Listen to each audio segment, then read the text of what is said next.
sila papayag na mapa 2-0 na kalaban. But Onic PH, they're bringing something different in the table for Game 2. Okay. And if you think about it, ang tema para ngayon sa Onic PH, I guess it's more about them not wanting to die at all. Feeling ko yun yung gusto nila gawin dito. Wala man sila kanilang signature na Estes or any signature healers. I think that they are very sustainable by themselves. So I'm excited to see how Onic PH will play this out. I still agree with the panel na parang nararamdaman ko yung Bren Esports nasa draft advantage, but Onic PH, I can feel na merong something dito sa lineup na to when it comes to burst, when it comes to surviving one by one. So Onic PH, if they play the micro game, right, feeling ko sila yung makakuha ng game na to. Yes, I do agree. Especially with the Molina, it will actually stop Lusty from hugging out kung ano man yung dapat i-hug out dito from the side of Onic. Pero I do agree, mas straightforward ang Bren dito in terms of drafting. Mas marami silang dimensions in terms of, getting their strategy done. Yeah. And done well. By the way, Ling is being used by Wise, and this is support Lilia by Oh My Venus. So nakita natin effective na before. Look at Wise. Alam niya na kaya niyang patayin. Hindi man lang umabot dun sa ultimate ni Wise already. Pilar will be able to get the kill. Ito yung nakikita natin dito, Onic PH, they're acting as if they're one unit. Bren Esports, medyo nakikita natin dito na talagang sila 5 individuals pa as of now. Yeah. Pero I feel yung Onic PH talaga dito, medyo naka-center yung practice nila in terms of getting the early rotations in. Bren Esports, they actually rely on getting yung mga late game strategies as well. But Coco right now, Wedges will be popped. Lumalaban si Coco dito. I don't think he can actually survive this. Cho will get that kill. Iyaknu, first kill of the game. Well, you can see the kind of offense na ginagawa dito ng overall ng Onic PH. They are relying on yung map movements nila. It seems like meron silang arrival pero wala naman silang arrival. Likewise, yung pag-jump niya sa walls dito, from top to bottom siya bigla. I think that's very interesting to see. Okay, so there is this thing about the top lane na talagang binabalik ng Bren Esports dito, and this is kind of their, sabihin na natin, strategy na kapag nakuha nila itong top lane, they will just go out to the other lanes and just secure it from there. And okay, Onic, on the other hand, they know of this.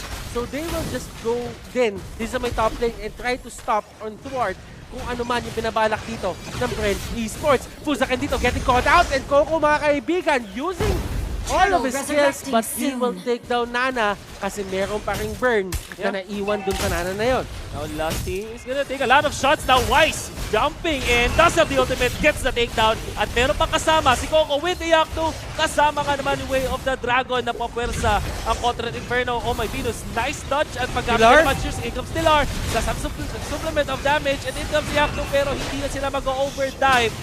Scratch that as Dilar just box out members of Bren Esports. Will this be a day of 2-0s? Yun ang tanong natin dito. Onic PH, they're looking really good.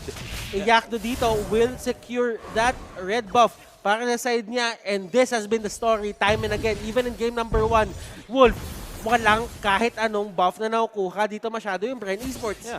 Cartesi only getting blue buff. Of course, napaka-useful niyan. Pero yung fact na Onic PH, lagi silang lumalamang sa buff battles, sobrang laking factor. I mean, hindi siya nagre-reflect exactly dun sa gold. Pero yung impact niya kasi, ramdam na ramdam mo. Imagine having 2 blue buffs or 2 red buffs sa team mo. Like, give one to Wise and give another to Iyaknu. Ang laking factor agad na. Yeah, at the same time, meron din tayong pwedeng bigyan dito. Si Oh My Venus, bigyan mo ng blue. Si Fuzakin, sabihin natin, pwede mo din bigyan ng Bren if you really wanted to, or si Wise. It will actually help Onic PH dito secure the early fights. Pero Onic PH dito, they don't really care about the turtle. Bren Esports, that will be their first victory in terms of objectives dito sa game na to. So yung movement na yung para sa Bren Esports is the right thing to do when you're behind. Pero tatag na si Coco, kaya mang mag-ultimate mo ang hindi na pinayagan. Coco finally will be able to pop the Contra Inferno, but I guess it should be over. Killing spree finally for Wise. It took a long time pero maganda yung pagkaagamit ng layering dito ng crowd control ng Onic PH. That was a very good move coming out from Onic PH. Etong dalawang core nila dito, si Wise at si Iyaknu, talagang komportable sila kumuha ng kills. And hindi sila hindi sila nag-hold back in terms of using that potential na meron yung mga heroes sila.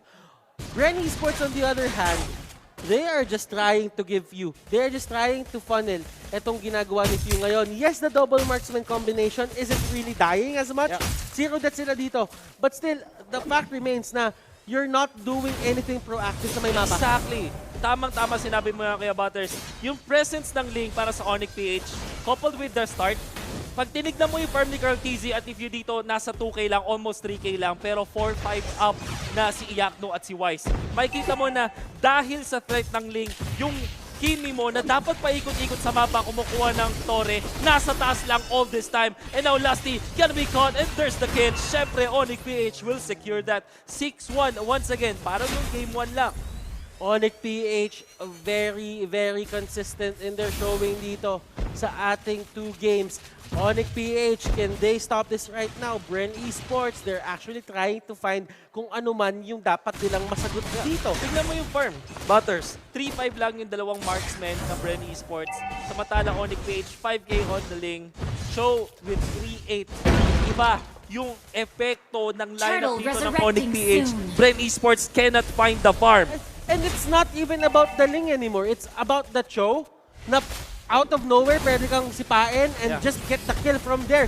And this is the pick of potential na ayaw mo makita pag naka-double marksman setup ka. Yeah, it's all about the threats, right? Kasi ang maganda sa double marksman, pag nakapag-farm yun, malakas talaga Malakas sila. talaga. Pero pag hindi ka makahanap ng pwesto sa pag-farm, doon ka lugi. Turtle, taken by Bren Esports. They jump in with Lusty, Puzakin, popping the passive. Ling finally shut down by Bren Esports. And this is the big break that they have been wanting for the past 6 minutes.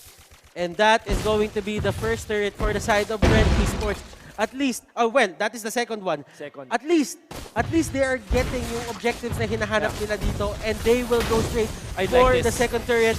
This is going to be a very aggressive move. Pero nandito sa likod si Dillard. Dillard just tanking everything up.